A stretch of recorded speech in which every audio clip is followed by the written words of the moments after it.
Umwana wa mama mukazana wa wundi biranse ko yihangana.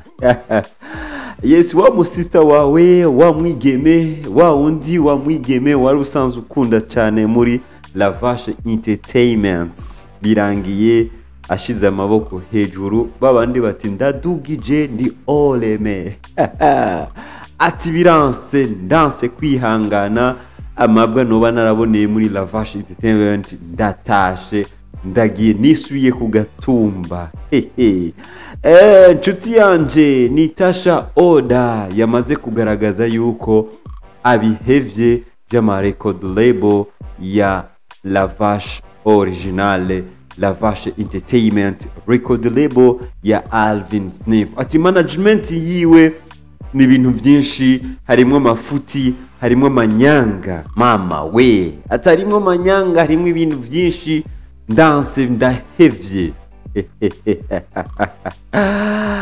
Nitasha Oda rero ubyibuke neza wewe nshuti yanje yuko Tasha Oda nta myaka ibiri yaramaze muri management ya La Vache Entertainment ya Alvin Smith. Abicishije ku rubuga rwiwe rwa page yiwe ya Facebook yashize ahabona neza abwira abakunzi biwe ati jewe birangiye biraheze ndabihevye ndigiriye ibintu bya La Vache Original jewe sinzi ivya rivyo.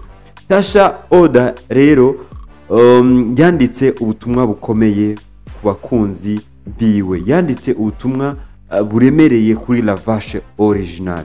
Ariko ku rundi ruhande La Vache Alvin Smith hari ico yabivuze, reka ndakubwire rero ivyo yanditse.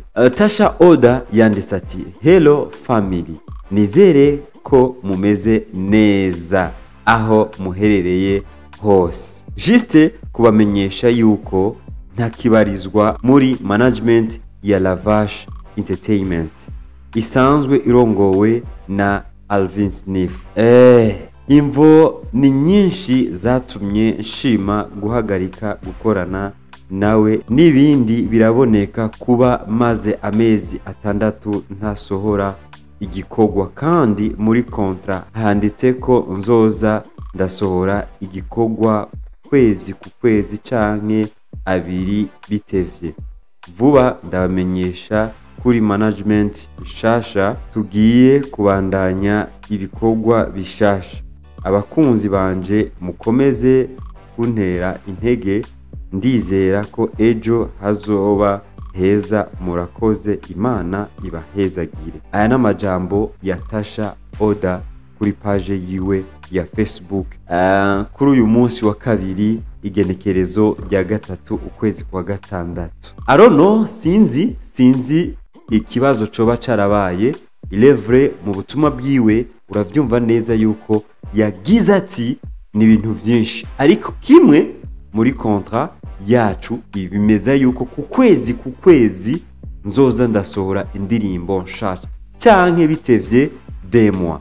Ariko tugaruke gatoya inyuma, eske uri sure neza yuko wewe usanzwe ukurikirana entertainment ya Buja Flava? Eske mu Burundi hari umuririmbyi ushobora gusohora indirimbo ku kwezi?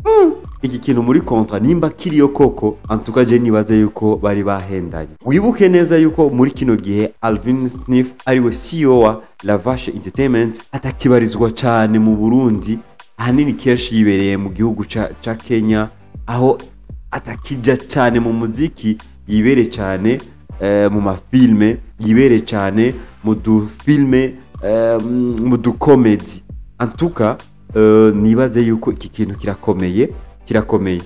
Wibuke nuko akija muri La Vache Entertainment peut-être hari amajambo bibice bike vyavuga yuko boba bagiye mu rukundo. Urabona Tasha Oda ndoivotena jamaa atakuwa napita zake pale mdogo, ariko tugiye kumenya no musi yuko hariho amasezerano. Aya masezerano nayo yavuga yuko ku kwezi azaza arasohora indirimbo nshasha. Je nibaze yuko mu Burundi biragoye kuko nta bije iriho abaririmbyi bafise ikomeye yuko ku kwezi n'aba Tanzania nta ku kwezi basohora indirimbo. Iki kintu rero je ne sais pas ingene muri contrat cyari kiri fixe kandi Tasha Oda none uno munsi Tasha Oda ati ni vyinshi peut-être la vache originale la vache entertainment ni ya ovyo hi-fi ngiye kuvuga kubereka iyindi management yanje shasha reka rero umenye ikintu kimwe agacerere ntikatevye Casio wa la vache entertainment aho yishuye Tasha Oda uno umunsi nyene ku mugoroba nyene uwo kuwa kabiri itariki 3 kwezi kwa gatandatu nawe yishuye gute la vache original abicishije ku rubuga rwiwe rwa page ya Facebook yagize ico abwira Tasha Oda kuri page yiwe ya Facebook yanditse ati urumva wafashe ingingo utambajije jewe nka CEO ngo wafashe ingingo utabanje kumbaza jewe chef urumva ko hari akantu ati okay it is fine but don't forgive about out contract so if you want to be free and independent make sure you pay me 8 million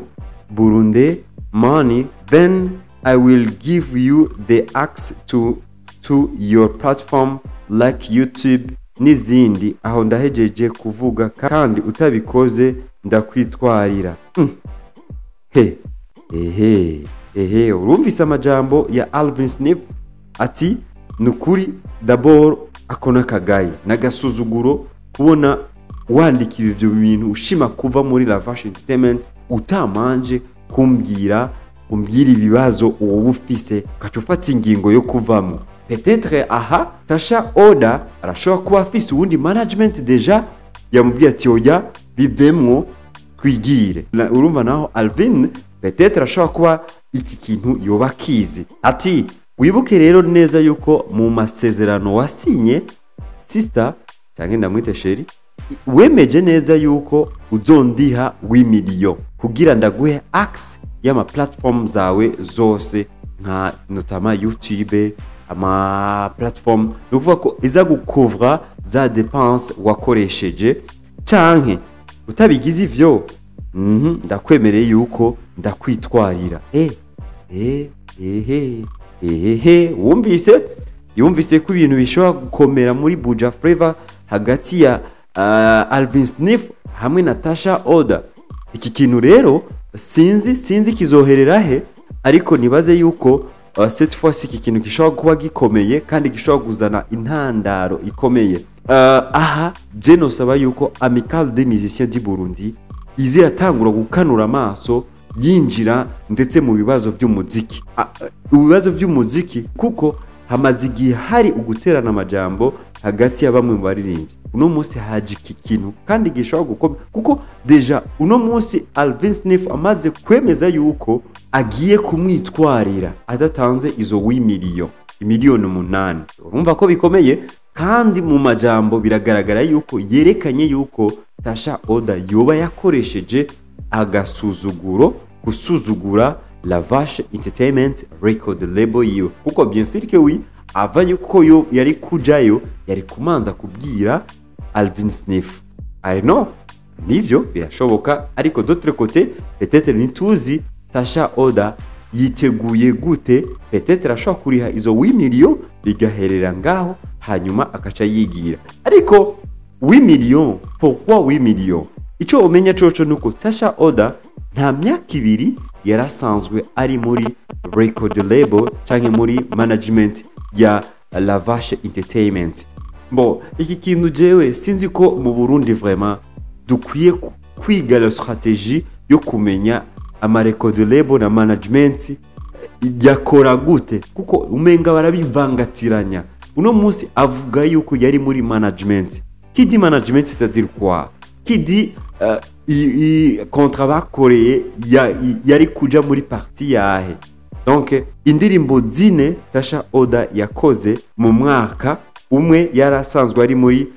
management yo nkuko bavyita bo management bavyita management sinzi ko bazi nicari ico ni indirimbo nkeya 8 million yasabwe kugira izi ndirimbo zine agende azikukire sinzi wewe nk'umusesanguzi, wewe ukurikirana entertainment, reka turindire turabe ibi bintu aho bizoherera, ariko icyo mbona coco nuko hagiye kuza iyi ntambara hagati y'abaririmbyi basanzwe bari muri Buja Flavor, kuko ibintu tuva kuri iki tuja kuri iki. Eske wewe bibaza yuko Tasha Oda azotanga izo 8 million kugira ama platform yamwigukire, canke nyena avuga ati kontra ikigabane kivuga yuko twari gukora indirimbo 12 canke indirimbo zitandatu ku mwaka, barano twarakoze indirimbo 4. Ni kuvuga yuko ijya article La Vache Entertainment, abasanzwe barongoye La Vache Entertainment ntibayikwirikije koko, kuko nari gukora indirimbo nyinshi. Ikibazo none nimba utakoze indirimbo nyinshi, hoba harabaye ingorane iyahe? Ao petetre ni mapenzi yao yanawachanganya, ndio wanaweza kusema hivyo, anakimbia. Yes, wewe wibaza yuko bizoherera hehe? La Vache original cyangwa Alvin Smith azomwitwarira Tasha Oda? Tasha Oda azoriha izi 8 million? Reka turindire turabe. Jewe nk'umusoseranguzi wawe ndi hafi yawe kugira ndagukurikiranire ibintu neza, ariko icyo maze kubona nuko abaririmbyi b'abarundi muri Buja Flavor ntibatandukanya amategeko ya record label, amategeko ya management, bakorana gute, ibi bintu bigende gute kugira nihaze haraba ugukwegana amashati. Jewe Sule Sindimu, asante sana.